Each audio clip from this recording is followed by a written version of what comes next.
C'est dans un contexte diplomatique particulièrement tendu que les émissaires de Washington sont arrivés à Mexico pour tenter de réchauffer des relations mises à mal par le projet américain de mur à la frontière et les charges répétées de Donald Trump à l'égard des Mexicains.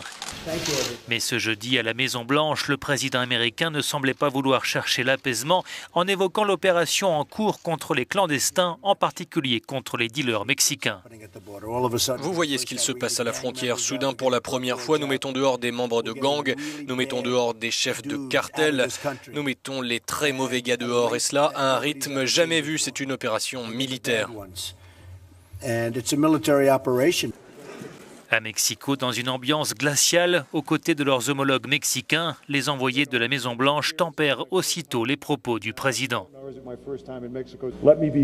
Soyons très clairs. Il n'y aura pas d'expulsion massive. Je le répète, les États-Unis ne feront pas usage de l'armée en matière migratoire.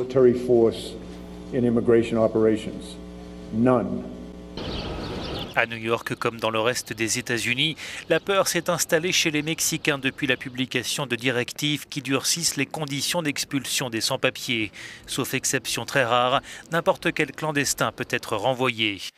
En 2014, les États-Unis comptaient quelques 11 millions d'immigrés sans papier, soit 3,5% de la population.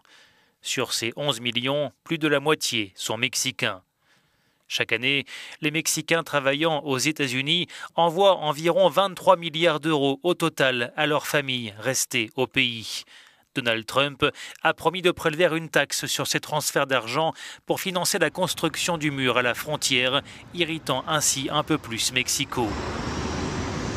Par ailleurs, les autorités mexicaines disent pour l'heure n'avoir enregistré aucune expulsion de chefs de cartel ou même de narcotrafiquants depuis les États-Unis, contredisant ainsi les propos de Donald Trump.